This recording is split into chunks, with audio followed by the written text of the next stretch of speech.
Welcome everybody. Good to have you here. Rachel, you've got a big event coming up right after the show, don't you? Go to a baseball game. big sporting event, I hear. Big high school baseball game. Yep. Yeah. Very exciting. My son's pitching. I think it's the last time he's starting this ever. I might get a little teary. That's yeah, man. That's got to be a special thing. I wouldn't know because I was never good enough at sports to make any of my high school teams, but I would imagine the last time that you do it is a big deal, right? I think so. Yeah, and he's played since he was 4, so it's a long time to play baseball. Wow. Super cool. Super cool. All right. Well, you are in Cincinnati, right? I'm in Atlanta. I was way off. Way off. Awesome. Well, I think we have our communities checking in. If y'all want to check in the chat, I see you rolling in here. We'd love to see some names in the chat checking in so I can call you out during the roll call. We're ready to go. You ready, Rachel?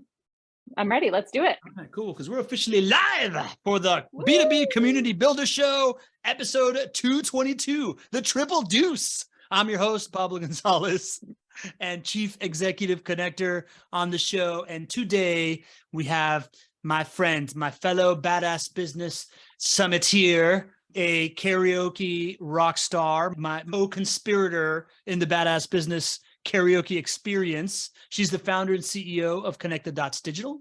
She's a LinkedIn consultant and trainer, and her name out of Atlanta is Rachel Simon. Welcome to the show, Rachel. Hi, Pablo. I'm so excited to be here. And of course, you had to mention karaoke, and maybe we'll talk about our favorite karaoke tunes at some point. Maybe. All I'm going to say is that when I started recruiting people to do karaoke, everybody was like, I don't know. And you're like, seriously, you want to do karaoke? Because I'm really good at karaoke. That was It's true. I respect you that. You do not have to ask me twice. I respect that. All right. I see Lori Goldman, the super connector of our community, of all community managers, checking into the chat. Good to have her back. I see Daniel Andrews, networking aficionado and teacher extraordinaire. I see him in the attendees list. I see JD Gershbein. You're a fellow LinkedIn expert and trainer as well, hanging out here, hoping he drops some good value as well. Terry Proffer is back. Terry, good to have you back here. And Tom Van Dyke. I'm excited to hear what brought you here, Tom, and what you got going on. Let us know in the chat. This is an interactive experience. Use the chat, use the Q&A to be part of this. After the first hour, we kick into relationship-driven growth strategy sessions where I like to bring up a couple things I've been thinking about that I think are good ideas that we can all share and talk about, or we can just dive deep directly into something you got going on in your business. But for right now, star of the show, we are talking about how to grow on LinkedIn, not through ads, but through employee advocacy, which I think is an awesome topic. I get it, but Rachel, when you pitched me this idea, right? Like I remember you reached out to me like, hey, like I'd like to, when am I going to get an invite? I'm like, you got to give me a good hook. You got to give me a good subject. You sent me this one. Why is this such an important subject? Yeah. So first of all, I've been following the show for probably about a year since, I don't know. I feel like we've known each other forever because of our karaoke bond, but you talk so much about relationships and helping companies really leverage their teams in various ways. And so what I have noticed over the last couple of years is that companies are just missing this opportunity to really activate their teams on LinkedIn. And so they may have a few people here and there. There might be, our sales guy is really good on LinkedIn, or our CEO wants to be a thought leader.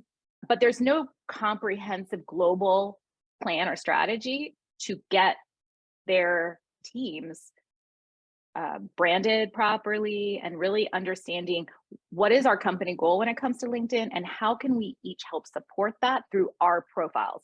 The default is, here's our new post on our company page, everybody, and here's some things you can use these templates and share it. And I don't want to diss on that because there is a value to company pages and we definitely want to get eyeballs on those things. But too often that's the center of a corporate LinkedIn strategy. And then you have all of this opportunity to engage the people and it just doesn't get done. Man, I'm pretty passionate about this. So like when you pitched it, I was all in immediately because what I see is some of the fastest growing startup tech companies in the world doing it really well, and just absolutely crushing on LinkedIn because they've enabled their people to be evangelists, right? Like this idea that, like we said, it's like having a handful of people in every single networking room that's happening all the time if you get this thing right. And beyond that, I remember listening to Christopher Lockhead's Follow Your Different podcast with Hannah Grady Williams, who's a Gen Z consultant for CEOs. And one of the big aha moments I had in that one was this idea that this isn't just about getting clients, right? Like if you are showing up genuinely on LinkedIn, the idea that the super talented young person that you just hired as your superstar, that their friend sees it and all of a sudden wants to come work for you is very, very real. And I think people are just really sleeping on it. But when I talk to folks, they're just like, well, I don't know if I don't want to, A, they think that it might become distracting. And then B, they're afraid that their talent's going to leave, right? Like that they're going to develop such a great profile that they're going to get offered a better job. Do you hear that? Like, what do you say to that? Yeah. So I think that the fear factor is real, and it's a big reason why I believe companies are sort of holding back. The fear of how do we can't maintain the corporate message? What if somebody posts something and somebody writes a negative comment on it? What if my talent gets poached? So my response to the second piece, the talent piece, is, my uncle worked for GE for 35 years and retired with his, gold watch. That is very unusual these days. Like, we don't really live in a world where you work for a company your entire career. Now, some people might, but I don't think that's the norm the way it was for my parents' generation, people who were working in the, 70s, 80s and whatnot. People leave, and it's to their benefit to leave because you work for a company for the time that you've done. It's at a certain point, you're probably going to move on if you don't see an opportunity to move up.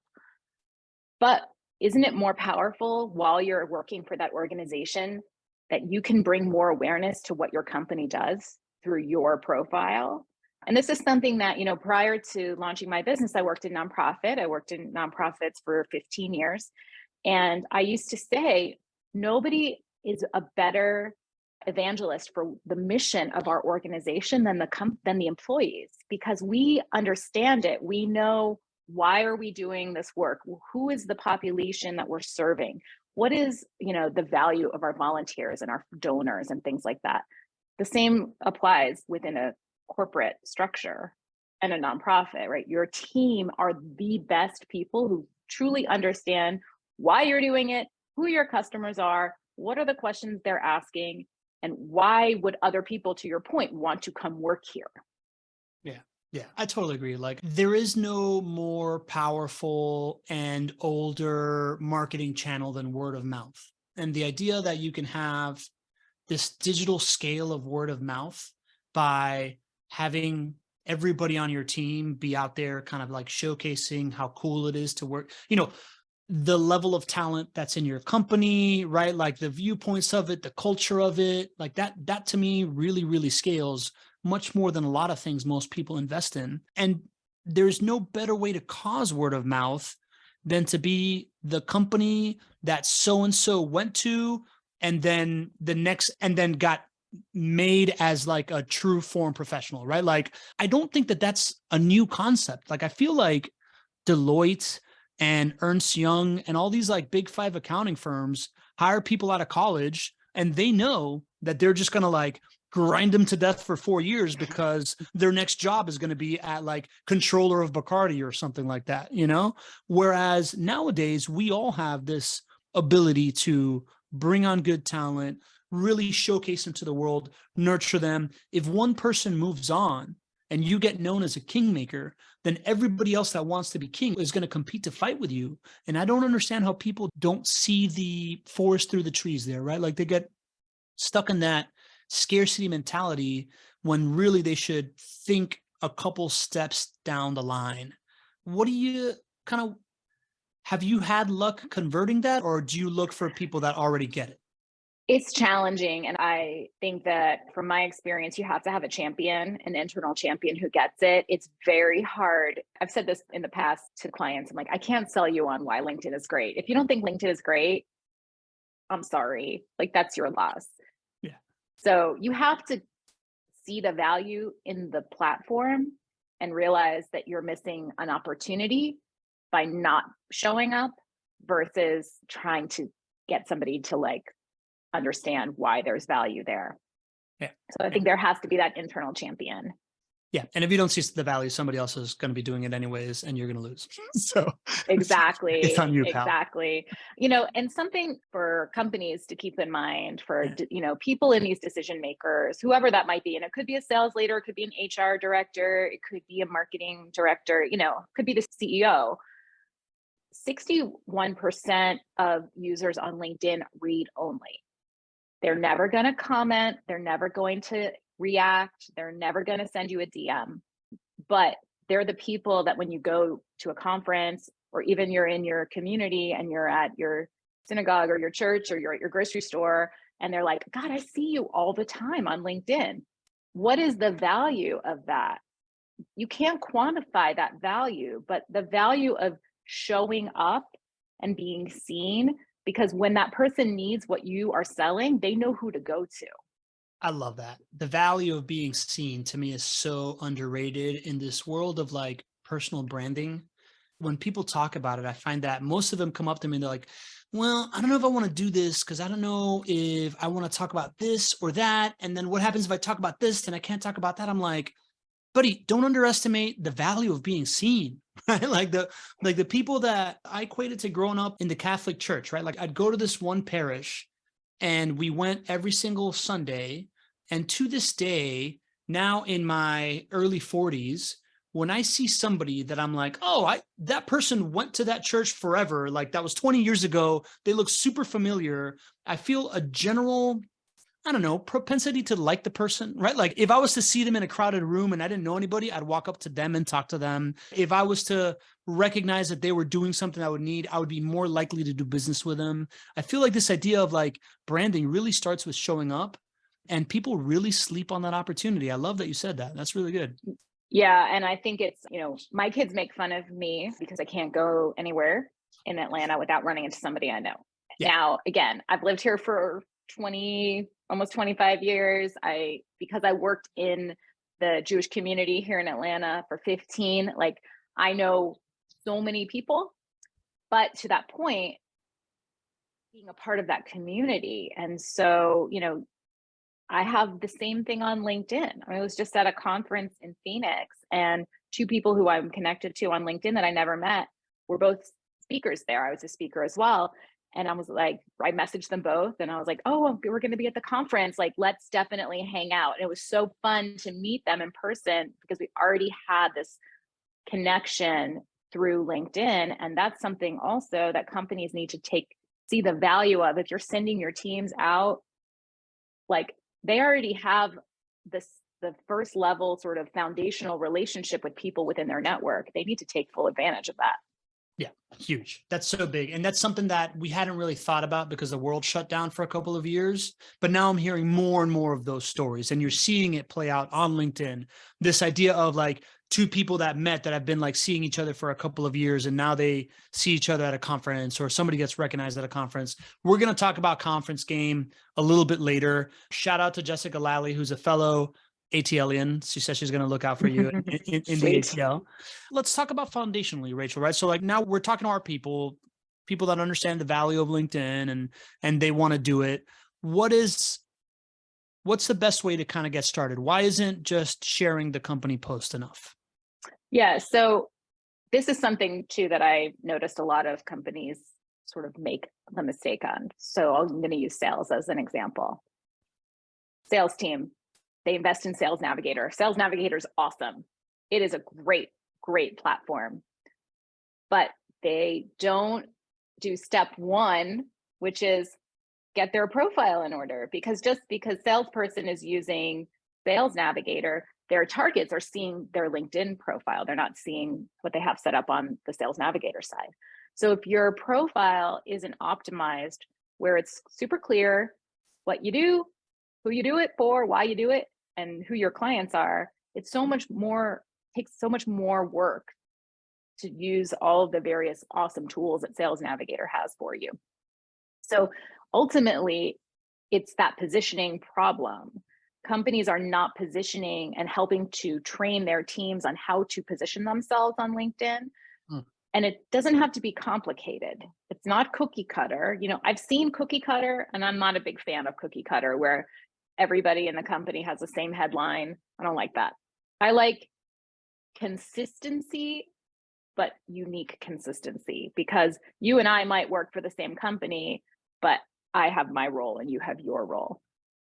Let's have that basic aspects of it consistent so that when they see company X, they know what that company does. The branding is clear, but I'm uniquely me and you're uniquely you. So let's get that clear positioning foundationally set. And I use the word deliberately foundation because when I talk about a LinkedIn strategy, I look at it like I always make a little pyramid, because the base of that is your profile. That is your foundation. Just like the foundation of your home, you're not going to build a house on a weak foundation. So why would you build a LinkedIn strategy on a weak foundation of a profile? I like that. I like that. I don't want to go too deep into individual advice for personal profiles, but I do want to double tap into this idea of unique consistency.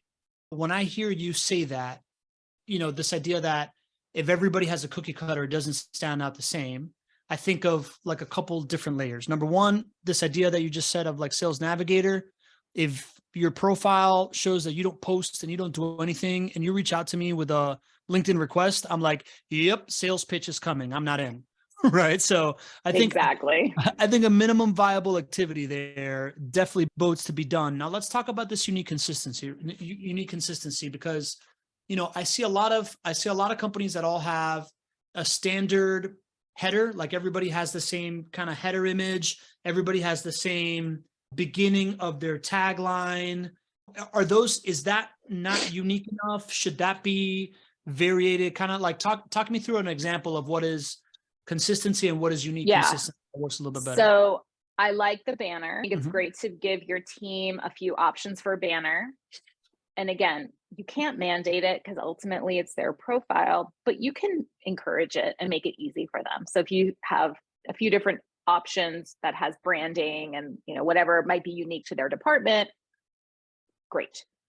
For a headline, and I see this all the time, a lot of company names don't mean anything. It's kind of like gobbledygook. They're, you know what I mean? And I always kind of use the example, unless you're the CEO of Delta, you need to have a little more in your headline. So there can be a formula to it, like title, company, tagline. So it's clear what the company does, but then the rest of the headline can be unique to that person. So showcasing their value, and you can put that value statement before the title and the company name and the tagline. Just depends on, you know, personal preference, probably what the company is, who their targets are, whatever the case may be. You have 220 characters for your headline. The first 40 to 50 are the most important because that's what is visible when you are active on LinkedIn, sending connection requests, posting content, commenting, and whatnot. The place where there is real need for consistency is in the experience section. So if your team is adding your company and their position in their experience section, which obviously they should be, giving them a boilerplate description of what that company is. And this is the way we describe company X.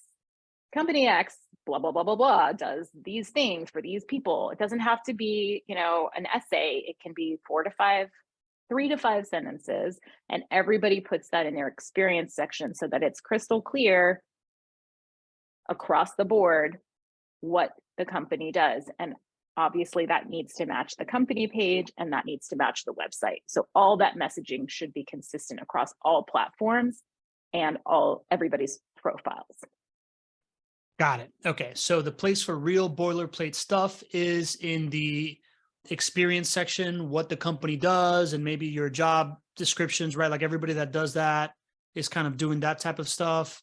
Yes. Sounds like the header image, the banner, is best practices would be to create a couple of different ones and give people options for which they can use.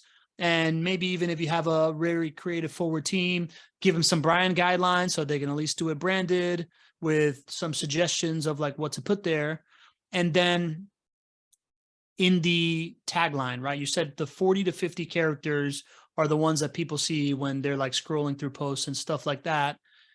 Is there like a ratio of, should you put the standard thing in the first like 10 and then your own thing in the last 30? Should you put your own thing in the first 20 and then something standard in the last 20? Do you give any kind of guidance there? I think it's going to depend on the person and their role, to be honest. So like the CEO of the company can probably lead with that, right? CEO company X doing blah, blah, blah, blah, blah, whatever the description of the company is, depending on what somebody's role is, again, sales. My dad was a salesman. Sales is tough. I feel for sales. So I don't want to like criticize sales, but a lot of times, and you can tell me if you are in this category, if people see sales, VP sales or business development at the lead, they're expecting to get pitched. So maybe you put that in the second part of your headline and you lead with the value and the problem that you solve for your customers instead. So it's going to just depend. There are very few black and white answers on LinkedIn. One is, please don't pitch people in the DMs. That's a no-no. Other than that, it's really going to be dependent upon the individual person, what their specific goals are, and how those goals connect with the overall arching company goals. Love that. Love that. Okay, cool. Yeah. And I could totally see that, right? Like if yours like sales for whatever, then everybody's just going to assume that you're there to pitch, right? It doesn't really help you out when at the end of the day, you're a problem solver and you're trying to help people, at least the best salespeople do. Exactly. You have a solution to a problem that people have. So it's good to lead with that. Yeah. What is that solution? Something that I've been seeing lately that I'm very impressed with, and the company that comes to mind is Lavender. And it's this idea that everybody has the same emoji as part of their name in their LinkedIn profile. Is this like a trend that you've been seeing? Or when I said Lavender, your eyes lit up. Do you want to kind of like jam on what Lavender's doing right? I've seen a lot from Lavender recently. And again, that's a great example of like, they clearly have put a lot of thought into utilizing their team on the platform. And so they will benefit ultimately. Another company that's doing an awesome job of this is my friend Liam Darmody works for them. Oh my gosh, now I'm completely blanking on the company name. Willow Tree. Okay. Willow Tree.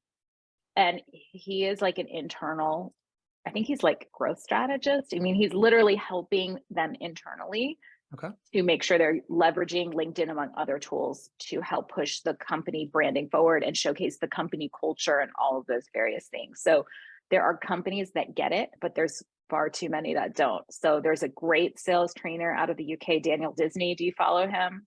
I don't think so, no. He's great. He's awesome. And so he had done a poll. He's got a huge following, like, 100,000 plus people on LinkedIn. So he did a poll last year and it was like, did your company do any LinkedIn training last year in 2021? 81% answered no. So 19% of companies are taking the time to train their teams. I mean, that's pretty sad if you ask me. And, I had done some research myself. I talked to a few people at various size companies. One person I talked to at a pretty large insurance company was like, yeah, they did a training like 3 years ago. Well, 3 years ago. I mean, do you know how many new features there are on this platform now? There's already like over 70 new features and we're only through the first quarter of the year. So you can't check the box and say, we did a training 3 years ago.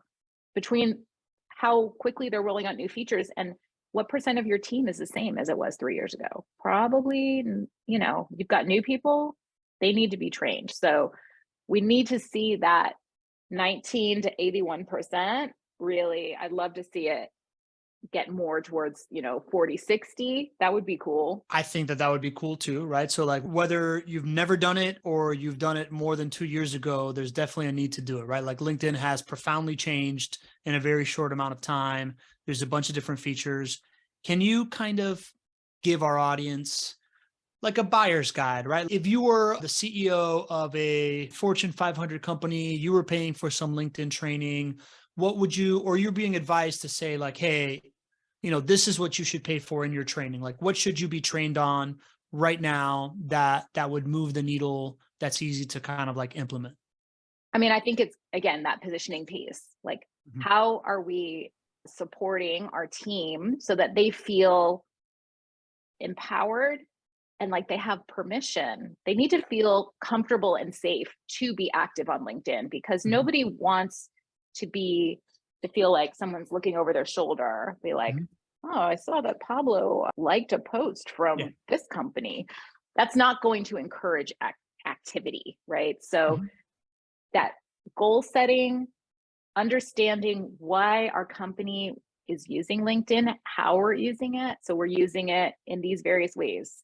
Sales is using it for prospecting. HR is using it to find talent. Marketing is using it by helping to, again, build these collateral pieces and through the company page. And we want to empower you as an employee to use it as well. And then, again, building out those profiles really, really well, getting people to understand, who are you connected to? Do you know who's in your network? A lot of people don't. They don't know who they're connected to. So there's again, just like Sales Navigator has to work a lot harder if your profile isn't optimized, your content has to work a lot harder if your network isn't comprised of the people that actually care about what you're talking about. So who's in there? Are there people you can warm up those relationships with because you kind of forgot about them, but they are your business targets? And then what are you talking about? Like, how do you build a content strategy? How do you balance that with your day-to-day work responsibilities? Because nobody should feel like burdened by content, and everybody doesn't need to be super active, but you could get 10% of your team to get active on LinkedIn. Just think about the value of that for your organization. Yeah, that sounds huge. So what I'm hearing from you is, if you're going to bring in a LinkedIn expert to talk to your team, they should, you're going to want to walk away being really clear on your why for LinkedIn, right? Like they should have some kind of like contextual or examples or moderation abilities in order to help your leadership team really like come to a consensus about what you're going to use this thing for. Then they should be able to help you create a strategy around helping position yourself and creating kind of like content guidelines and stuff like that. And then maybe some support on how to implement it culturally, right? Like this idea of how do we support people to do it without necessarily feeling like we're big brother looking over their shoulders. Does that look like, is that like an addition to an employee handbook? Is that, kind of what is? Yeah, I mean, it's a great question. I think it's going to differ per company. I mean, I've talked to some companies and I'm like, so what's your social media policy? And they're like, our what now?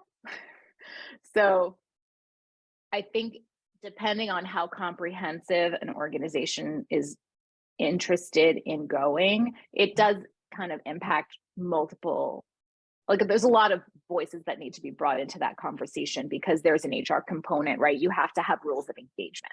Yeah. And rules of engagement that both protect the company, but also the employees, right?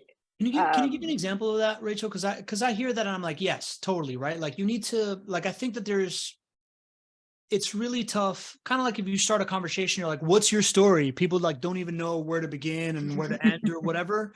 So you want to give people some context of what they want to do, but you also don't want to like, it sounds like you also don't want to limit people too much. So can you give me some kind of like example of what the right fit is? It doesn't have to be for everybody, but for something you've seen.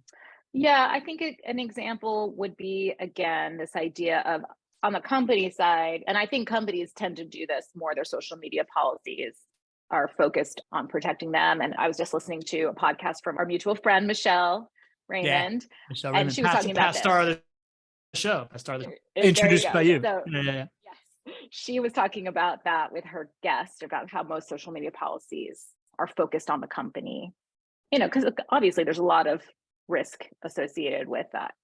But again, it should be that feeling that the company is acknowledging that their employees are going to be more active. And so, there are rules of engagement, right? Like they can't be trolling people's posts. Yeah. That's not okay. But they also can't be afraid to comment on something for fear their employer is going to be chastising them if they don't agree necessarily with it. So I think it's finding that balance and probably trying to have an open conversation internally, but that's a big topic. Again, it's going to depend on the size of the company. Yeah. The Deltas of the world probably have a whole lot more in their employee handbook than, a company of 100 employees who may or may not have a social media policy at all. Yeah. It sounds, as you're saying it, I just think of kind of like drawing the frame, right? So it's like you're not, and if I'm hearing you correctly, generally companies, when they do this stuff, they overemphasize what you can't do and telling you what not to do because of what benefits us. But there should also be or what can harm us. But there should also be some guidance of like what not to do that's not cool, and then things that we do like, and some ideas around, like if you're going to do this, then here's a great example of that, and you're encouraged to do it, so that you just kind of have like these borders that you're just like, as long as I'm staying within these borders, then I'm pretty good, right? Like think of that the way that I kind of think of like, nobody wants a completely unregulated market, and you also don't want a dictatorial regime that tells you what to do with your life all the time. You just kind of need Exactly. to know what the laws are. You need to know what's like socially acceptable, and then go off and be yourself, kind of like how we live here in the US, Yeah. right? And I think that the idea of do it as a pilot, choose 10 people Mm, who you're willing to invest in, do it as a pilot, and recognize that this stuff takes a long time. Like this is not, you're not going to see amazing results in a month. That's just not how LinkedIn works. I mean, you've been on the platform for a long time. I've been on there for a long time. It takes takes time. months, years to build traction, but most good things in life take time, right? I Yep. mean, so it's an investment that is worthwhile if you can be patient and let it grow organically. And something that is also kind of worth considering is, you know, the cost of what is a company spending on LinkedIn? What are you spending on Sales Navigator, on premium for your team, on ads? And how is that converting as far as revenue?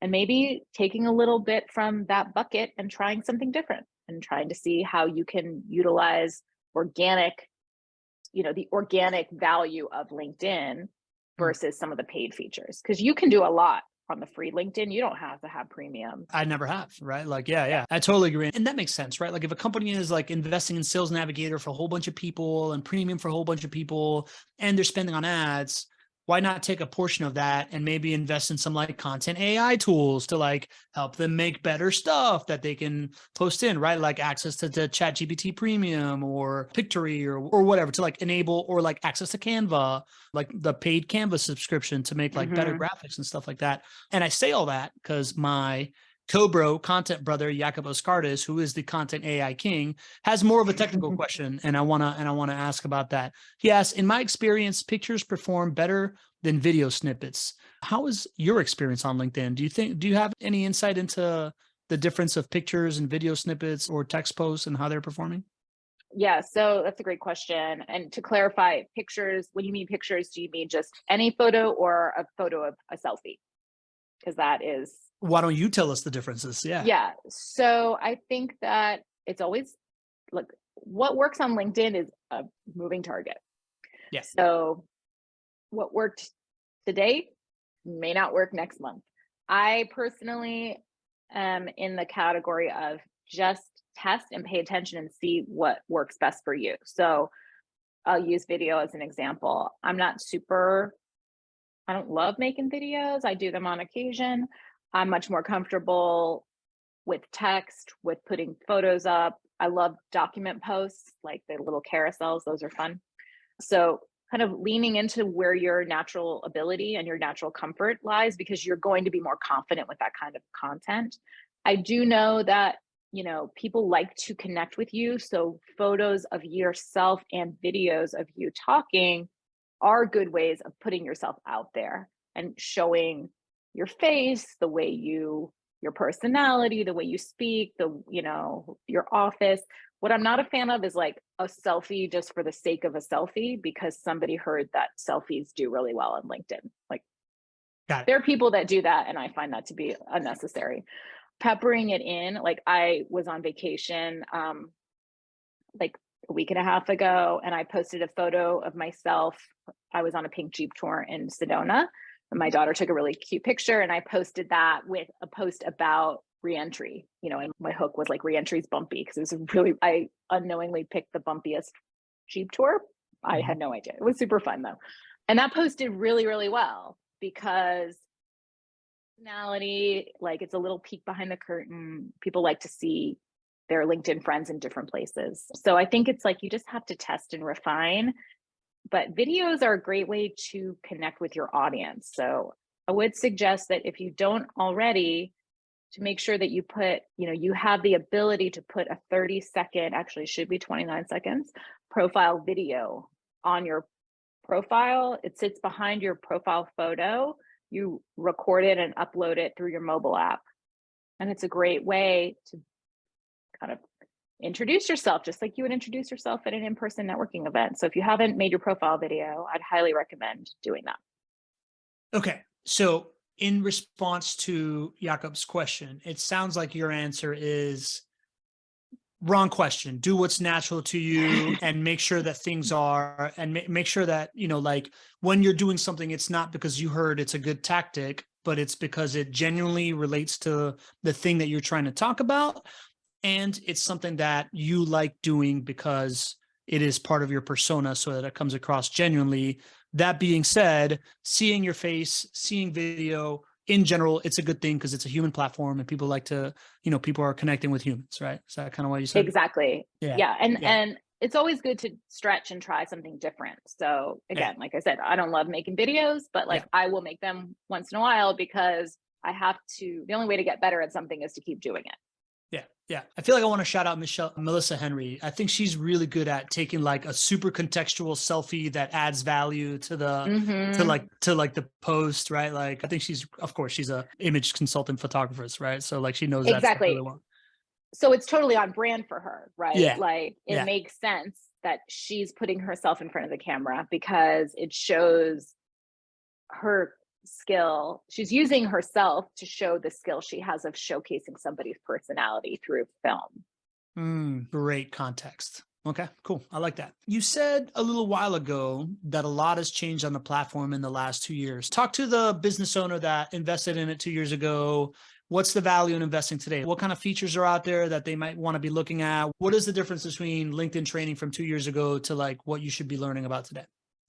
Yeah. So the biggest difference is, first of all, just, I think, shifting that mindset, which has started, I think, in the bad times, the COVID times. LinkedIn is not a job search tool. Job search is a component. It's a networking tool. It's 24/7 networking tool. I don't even like to consider it social media, because to me, now other people may disagree with me, but to me, it's so different than Facebook, Instagram, Twitter. It is a networking platform. So I think that embracing that, number one. And so we know that business is about the know, like, and trust factor. So it's the opportunity to build that know, like, and trust factor through your profiles. At the same time, LinkedIn is investing heavily in creators. They want people creating content. They're rolling out, they've been rolling out new features for the last 2+ years that encourage people to be creating content. So from creator mode, which is another, you can turn it on your profile, and it kind of makes some changes and updates to the order of things on your profile. It gives you access to tools like LinkedIn Audio, where you can create audio events, LinkedIn newsletters. They want people creating content. You know, they just rolled out these collaborative articles. I don't know if you've seen them, but basically they've had AI has written, I don't even know how many, it feels like a million articles on a multitude of subjects that are all indexed under skills. So, you know, you have the skill sections in your profile. So if you have a skill of thought leadership, if you click on that skill page, you can see all these AI generated articles, and there's prompts and places for people to add their 2 cents into it. Interesting. So an article might be, you know, how do you differentiate your thought leadership in a crowded market? And so it's going to have very boring AI content. And then it's going to have a place where you can add your 2 cents, a story, your experience, this, that, and the other. And for people who are kind of been doing a lot of, so I jump right on it. I'm like, I like to jump on the new stuff.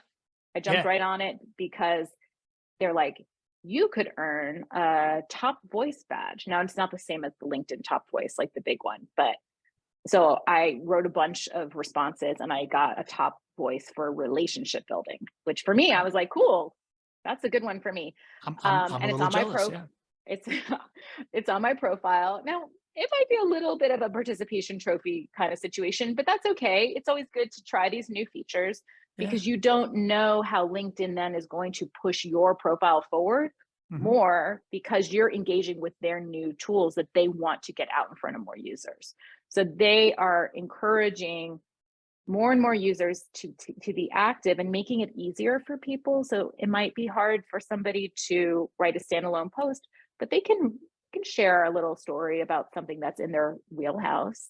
Yeah. That's a gold nugget, Rachel. Like that, I had not known about that. It sounds almost like, you know, if LinkedIn Audio is kind of like them, there's a podcast they call it zucking, like when one app just steals from somebody else because Facebook steals from everybody. That, you know, like, they zucked Clubhouse with LinkedIn Audio. It sounds like that's like a zucking of Quora, right? Like this idea that there could be a forum of somebody asking a question about a certain thing and you can just upload responses to it and get ranked as your responses become good. And this like hidden opportunity of becoming a top voice. Jakob is asking, how do you become a top voice? It sounds like Rachel found this feature, clicked in on the skill set and found the different articles that have to do with the things that have your skill sets. And you put in enough answers and I guess people validated in some way that you get awarded this thing. And now you got major cachet, right?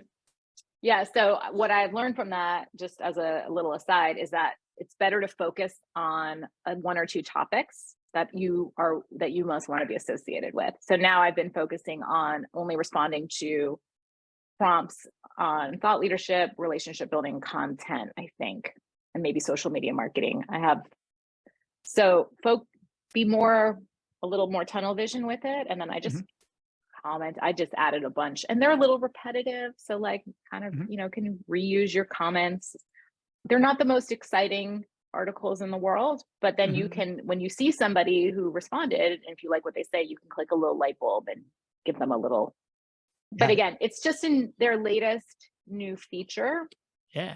And so who knows? I mean, they roll out stuff, they take it away. I think it's always good to be able to know what's new and test it out so that you can be in that first group of users.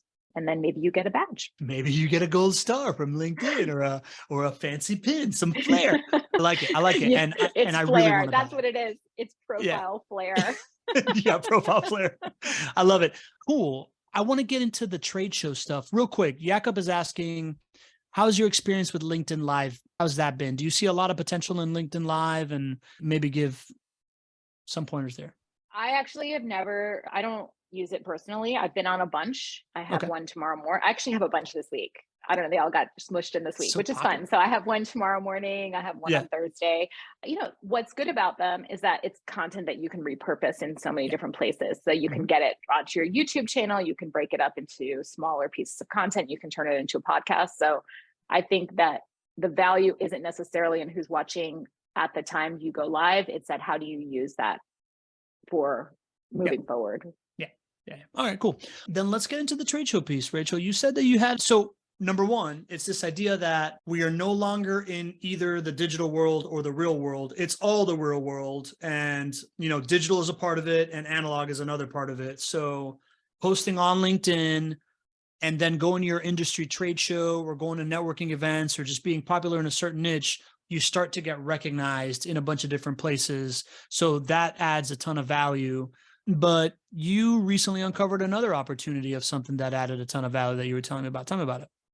Yeah. So last year I was invited to attend a trade show down in Orlando, which I hadn't been to in Orlando in a long time. And they had me set up at a table. They had gotten a sponsor for a booth, and I was literally there reviewing people's LinkedIn profiles. And I was right next to the headshot guy. And it was I thought it was such a smart opportunity because this was a professional conference. It was their annual users conference. And they saw the need that a lot of our attendees kind of are a little behind the times when it comes to their LinkedIn profile. And so I was there as a resource. I would spend 10 minutes with somebody, go through, give them some high level up, oh, you should, you need a new picture, go right next door, get in line with the headshot guy, a little bit of feedback, and then give them a profile checklist and they send them on their way. But it was of course, it was super fun for me, but it was very interesting to see that I'd say I probably talked to about 50 people while I was there. And I'd say the vast majority had profiles that were in need of some TLC.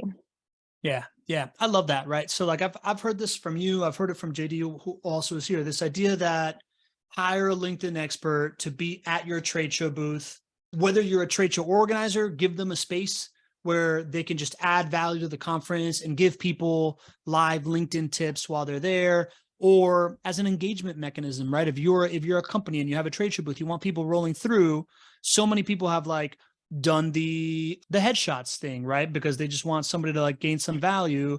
I've done the podcasting as a trade show booth, right? But this is another novel kind of example of way to activate this link between the online space and the analog space. Bring a LinkedIn expert or trainer to your trade show booth, have people just do live audits, give some tactical tips and tricks while you're there. You were saying that at the last one that you're at, you were next to the headshot person. So it's you give them the advice on the profile, and then and then they go and then get a headshot. And now they got this super professional looking profile. I love that. Yeah. I mean, how it is. Some people, oh, I know, they'd be there. I'd pull up their profile and the picture and the person. I'm like, yeah, you need to go right next door. Your picture is clearly significantly out of date. Yeah. That's cool. What was the advice you most found yourself giving people while they were there? What's the most common thing? Was it just people that were what's LinkedIn? Or, did you find kind of common errors and stuff that you were giving people? It was a lot of people who didn't have a banner image, a lot, again, outdated photos, headlines that were kind of incomplete, title at company, but what does your company do? Mostly stuff like that. It's not that much time to go through the nitty gritties, but I would say very few people had sort of those basics done. Some people, the other thing that I would show them is a lot of times, and I believe my theory is this is an old setting, their profile photo wasn't visible outside their network. And so I showed them how to update the visibility on their profile photo. So otherwise, because I wouldn't be able to see their picture. So I'd pull up their profile and it would be a little gray blobby thing. And I would be like, do you have a photo? And they would say they did, but I couldn't see it because we weren't connected. Real quick, how does someone check that they're not a gray shadow on LinkedIn? Blobby thing. So you would go to your profile, click on your photo. And if this doesn't make sense, you can DM me and I have a screenshot of it. Click on your photo and then a little thing will come up that says view or edit profile picture. If you click on that, your picture will come up in a black square. And on the bottom left corner is a little oval and it will tell you the visibility. So you should have it to all LinkedIn, like everybody, but sometimes it's set to first connections only, something like that. So Yeah. you want it. So if that doesn't make sense, feel free to DM me and I can walk you through it. I think I have a video that I did of it. Awesome. Other question of practical tips. Somebody's at a conference, you tell them that they don't have a banner image. Is it possible to just like manufacture a banner image right there? Is it worth time kind of like sitting down and making one on Canva and putting it on, or? I mean, I think it depends on the size company they have. So, hey, Daniel, the advice I would generally give is go back to your marketing director. They would probably be over the moon if you ask them for a banner image that's branded to your company, and they'd be more than happy to help you out with that. Awesome. What else, right? So like JD and I are about to go do an activation in Louisville next week. What other good tips and tricks are there? Like if you are at a trade show using LinkedIn, right? Like we talked about the idea that most people don't realize that you can do the code, the QR code and scanning stuff. Are there other things that you found that are like other snazzy tools of like how to use it while you're there? Any tips and tricks there? I mean, I think it's kind of, again, going back to what is my purpose in going to this trade show. So for most professionals, it's probably to meet people that they want to network with, whether that is for potential customers or referral partners or vendors or whatever the case may be. So making sure that you feel good about your profile before you step on that trade show floor would be step one. And it doesn't have to be perfect, but getting those key pieces dialed in, making sure you have that banner image that when somebody connects with you, they understand why you're reaching out. And, I had a client several years ago, they went to tons and tons of trade shows, and it would kill me that they would just collect all these business cards and like never really do much with them. It's like such an opportunity right then and there to connect with somebody and then, figure out what is my strategy. Am I going to go back to my hotel room and just send a bunch of voice memos to say, hey, Pablo, it was great meeting you, on the trade show floor today. When we're back to reality, I'd love to set up a time for a Zoom call, enjoy the rest of the conference.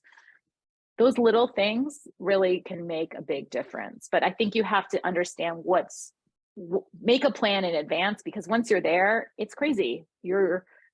It's busy. You're waiting for the next tray of cookies to show up. Like, I mean, you don't have time to think about it then. I'm real curious for the person that comes up with LinkedIn as a CRM for live events, right? Like how to create like a framework for how to like organize that stuff and do it in a really like rapid fashion, right? Because we all have that same problem, right? You get to a conference and it's like sea of humanity and I want to be friends with everybody and I make all these connections and I don't know, right? Like I think sending voice notes is a great idea. Sending selfies with somebody. I like to, if I get in a really great conversation with somebody, I like to take a picture with them and then post about them on LinkedIn. Like, oh, just met Rachel. She's a LinkedIn expert and trainer who is doing like a LinkedIn as a trade show booth thing. Go connect with her, right? And tag you. And then immediately we just start getting that rapport going. I like that a lot. Daniel's got a great question that I had forgotten about this. And it's something I've been wanting to do. And I feel like I've never done it and I don't know how to do it, but do they still offer that like Bluetooth who's near you feature, right? Like didn't it? No, I think they took that away. A few people have talked about that. JD, I was about to say it got a little creepy. Some people felt it was a little creepy, so they pulled it away. Yeah. But, Pablo, to your point, I think that, again, having that plan in advance just makes it so much easier. So one quick new feature that has rolled out, if you have it, and again, features are weird on LinkedIn, the rollouts. So if you don't see it, you don't have it. But now in your inbox, you can start conversations. So it's very hard sometimes to find conversations, but you can add a little star. So think about that. You're at a trade show, you connect with somebody, you leave them a voice memo, and then you just click the star, and then you can go back when you're back to your desk, whenever that is. And then you know who you want to follow up with, right? So little things like that, just having a strategy and a plan of this is what I'm going to do, and this is how I'm going to make sure that I connect with and follow up with the people who I need to follow up with. Love it. Love it. Ending with a mic drop golden nugget. Rachel, I know that you got to go see your son's last high school baseball game and you're not going to stick around for open mic session, and that's totally okay. But I want to thank you for doing this. I think you pitched a great idea. You showed up with some great practical tips on it. I couldn't be more behind this idea of enlisting your team as ambassadors for you online and empowering them to build on your stage. So that, because I think everybody wins. I really appreciate you bringing that to the table. I appreciate you being the #1 supporter of karaoke at the Badass Business Summit and making us do it, and our friendship. And I'm going to see you at the next one. And hopefully I come up to Atlanta and we hang out sometime soon. Thank you for doing this. What is the best way to connect with you? Promote whatever you want to promote it. What's the best way to get? So obviously you can find me on LinkedIn. Please reach out, connect. Just let me know that you found me through the show. And, I want to promote that. I want to train your team. I want to come to your trade show. These are things that I do and I love to do. And I would love to do that for you. So if that's something that might be of interest, then let's talk. Awesome. All that will be in the show descriptions. Connect with Rachel. And I hope that is he a pitcher? He's pitcher and first base. Not so good behind the plate, but that's okay. All right. We don't have to be good at everything. I hope he throws a no-hitter today and goes 4 for 4. Go. Thanks. Trevor. I'm sorry to miss the conversation part, but I'll see y'all later. Thank you so much. This was super fun.